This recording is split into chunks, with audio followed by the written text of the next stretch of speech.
Hi, everyone. We are back with another episode of Post Grad with Asha. And in today's episode, we're going to go into section 6 of the National Counselor Examination. Yay, we finally made it to the end. Again, I'm going to always apologize for taking my time getting these out. But hey, here we are. We're at the end. And I hope that this series has been helpful. So again, my name is Asha Creary. I am a licensed professional counselor in the state of Texas, an approved licensed professional counselor supervisor in the state of Missouri. I am an educator, I am a mentor, and I am a clinic director right here in the state of Texas. And we have a Round Rock office and we have a Killeen office. Pretty soon, I'm going to start adding author to this list. But hey, here we are. Let's get into it. All right, so this particular section of the NCE is going to cover the clinician's behaviors, traits, and dispositions as it relates to how they show up in the counseling space.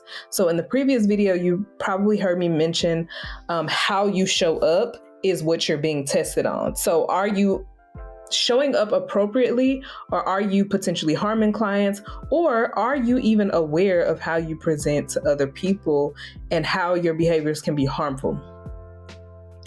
So it is the smallest section of the NCE, I think. I think this one, maybe one of the other sections is the smallest one, but this is one of the other smaller sections. I like to say that this section is the easiest section, right behind the code of ethics or right before the code of ethics. They're right neck and neck, right? When it comes to ethics, the ethics section of the exam. So this section is only worth 8% of the test. There is about 13 scored items on the test. So let's get into question number 1. So the first question says, a counselor is having a hard time working with the client. The client is a 48-year-old man with a condescending tone. They lack accountability, struggle with substance use, and they make excuses for their behavior. The counselor quickly realizes that this client is similar to their dad, with whom they have a strained and tumultuous relationship. The counselor is experiencing what? So I'll give you about 10 seconds to answer this. All right, the correct answer is countertransference. Anytime you have a negative emotion that you've experienced based on your interaction with the client due to something that's not happening within the session to you, for example, like you don't have an irate client, if it's a situation where you feel dysregulated or disruptive because someone reminds you of someone in your life and it causes those emotions that you have about someone else in your life to present in the session or to present within you, that disruption, it's more than likely countertransference. Next question. All right, if a counselor is not familiar with the local nuances of an ethnic group in which a client belongs, the best course of action for the counselor would be to what?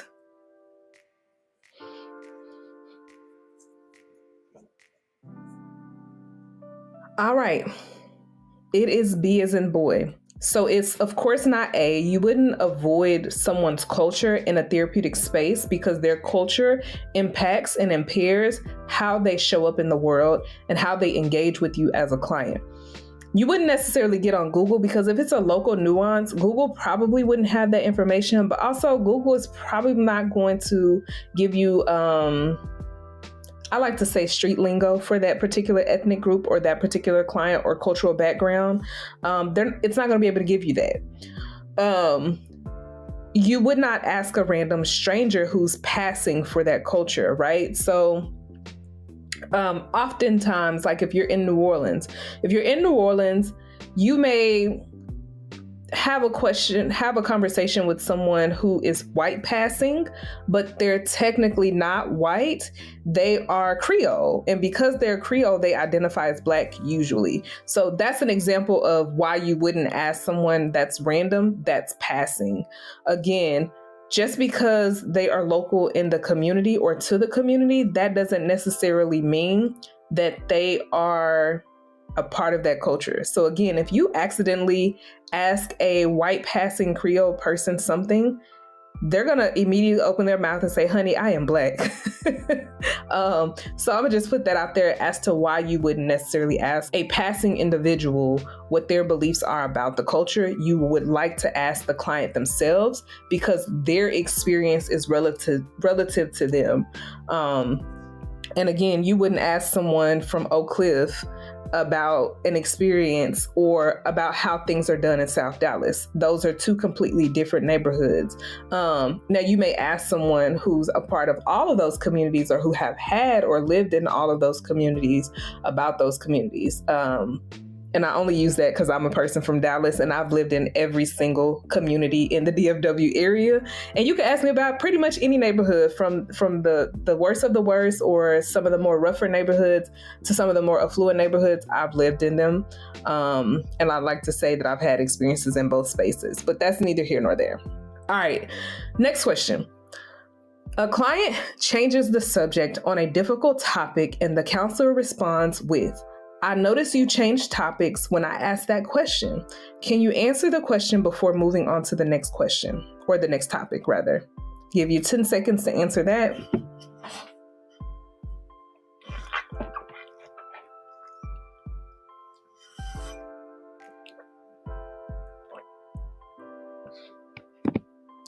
All right, it is going to be confrontation.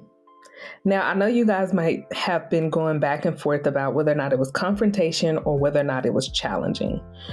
It's confrontation because you didn't allow the client to run past it. For example, we've all seen the social media meme or the statement where I think it was even Kevin Hart. I don't remember who it was, but everybody knows the statement. You're not just going to run past that like we didn't see that. That's what that is. Like, hold on, take a step back. Let's pause. We're not going to act like my question wasn't asked. You're going to answer the question. And I noticed that you ran past that. Now, when it comes to challenging, that is where you are helping to disrupt your client's line of thought.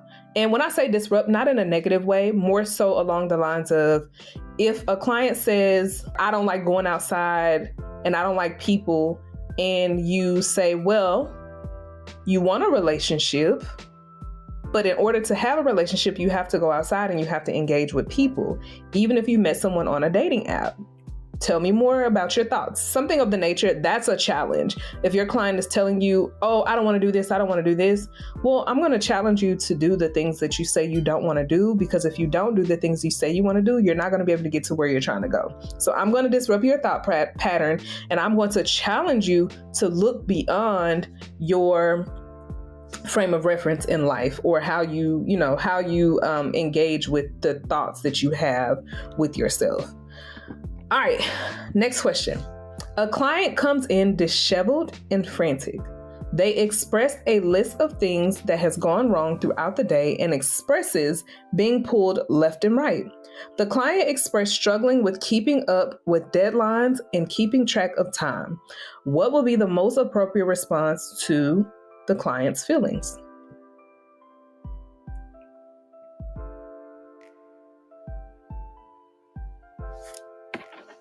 All right, it is going to be D as in dog. So I see you're struggling today. If you're having a hard day, that is the last thing you want to hear somebody say is, you look like you on a struggle bus today. Nobody wants to hear that. I'm already sad. I'm already overwhelmed. I already feel like everything has gone wrong today. That is the worst thing that you can tell somebody while they're going through so many losses or so many disruptions or struggles throughout the day. Again, you seem stressed today. Again, telling somebody you seem stressed today is not necessarily always appropriate. Now, if you have an established relationship with your client, that may be the way that you engage with your client, but that's not the most therapeutic response in regard to a client being disheveled and frantic in the moment. Now, once they get settled and they be like, okay, I'm ready to start therapy, then you can say, you seem stressed today. That may be more appropriate after they've gotten settled. But if they're still like rambling and they are still like disheveled, they're still frantic, they still seem dysregulated, that's not an appropriate response for them.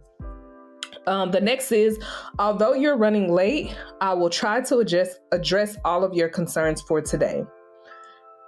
Now, the client knows that they're late if they're late, right?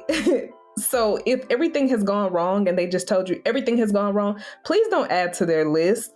Again, it may be appropriate to say, like, I'm going to try to make sure we get through everything you want to talk about today, but probably not the most therapeutic response if your client is disheveled and frantic in that moment. D, it sounds like you are overwhelmed today and are not sure where to start. That's the most appropriate because they are still frantic, they are still disheveled, and they are still running down this list of things that they're struggling with. So your job is to say, hey, I noticed that you're overwhelmed, and I can see that you're not really sure where you want to start. And then maybe you can add to that sentence following that and just say, hey, maybe we should start with the thing that has dysregulated you the most, or the most difficult thing you experienced today. Let's start there. But your job is to highlight, hey, I see that you're overwhelmed. I know that you're overwhelmed. I can hear you saying that you're overwhelmed and you're not really sure where you even want to start today. That's most appropriate and that's most therapeutic. So we are going to get into our last question. Now, of course, I didn't do a bunch of questions this last course just because, again, as I mentioned before, I feel like this is the easiest section and it has the smallest number of questions. So, last question. A college student comes to the counseling center and is experiencing grief after a recent breakup that was unexpected. The client asks the counselor if they have ever gone through an unexpected breakup before. As the counselor, the best response should be or would be what? I'll give you 10 seconds.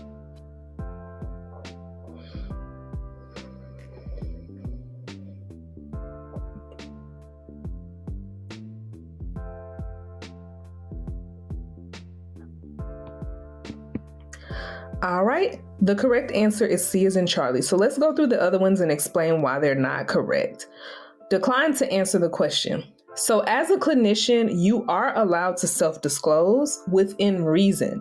Now, I know they teach us in our training or in a majority of our counseling programs to never self-disclose. That doesn't create therapeutic alliance, and it doesn't create a safe space for your client, especially when your client has questions about your experiences in life. Now, again, you do not have to disclose everything, but acknowledge that you have had a similar experience is okay, but declining to answer the question could be offsetting and it could further harm the client. And I use the word harm lightly, right? But it could further impact their progress with grief. Because if they don't know that you've gone through something and you're counseling them and supporting them through this journey, and you say, well, I decline to answer, in their mind, they're going to think, well, I can't trust this person to help me with this. I'm asking them if they've had an experience. Like, how can I trust their judgment? So that's why you wouldn't use that's why you wouldn't decline. Tell the client you understand exactly where they are coming from and tell them how you would handle it if it were to happen again. Now, we don't tell clients what to do. Remember that. We do not tell clients what to do. Your job is not to lead the client's life. Your job is to help them overcome the barriers that they are experiencing, not tell your clients what to do. Also, telling your client, oh, I know exactly where you're coming from, that is not something someone wants to hear in that moment. I didn't ask you if you understand where I came from. I asked you if you've had a similar experience. So that's why you wouldn't answer choice. It wouldn't be answer choice B. And then D, it sounds like you're overwhelmed today. Oh, did I not change the answer choice? Okay. Either way, D was wrong. Didn't catch that I didn't change that last answer choice, y'all. I am so sorry. There's always one typo in one of my videos because there's only one set of eyes and I just be trying to make sure I push out content, but I always catch it when we're doing the video. But it's going to be C. It is okay to express, hey, I did have a similar experience. And it was hard. But to go down to the nitty gritty, like, oh, this person did this to me, I should have seen the red flag. Like, don't over disclose. Like, it is appropriate to disclose, although probably 99.99999, I'm saying the number wrong, but 99.9% of programs tell you never to self-disclose, and that is not true. Self-disclosure is important to your client's growth if that is something they're asking you. Now, of course, if it is an inappropriate question, then it is okay to decline that question. So if a client asks you maybe, something intimate, right? It's okay to say, well, I don't feel comfortable answering that, but I know the question is important to you. So what makes you feel like my experience is important to you? You can always deflect the question, but still help make sure your client's needs are being met. But I digress. So that is it for section 6. But again, please feel free to like and subscribe. And again, ask questions in the chat box. I do respond to those. I will say these videos, hopefully they were helpful, and hopefully I didn't ramble too much on many of them. But in the next, I do have other videos where I'm talking about the supervisory experience. So whether you're in Texas, Missouri, or any other state where you have to go under supervision, there is a lot of videos that would still be relevant to you after you pass your exam. So feel free to go through the Post Grad with Asha, just the general part. This part is the Post Grad with Asha, the NCE edition, but I do have Post Grad with Asha where it goes into supervision, how to find a supervisor, how to handle conflict, running your own private practice, like all those things. Those are in other videos. So if that's something that you feel great about, feel free to go and follow those. Those are way more entertaining because I do add way more personalized experiences in those. But I will stop rambling now. Thank you guys for watching this video, and I hope section 6 was helpful. And again, in the next video, you will see me talk about my experience when I took the NCE back in 2016. All right, y'all. See y'all next time.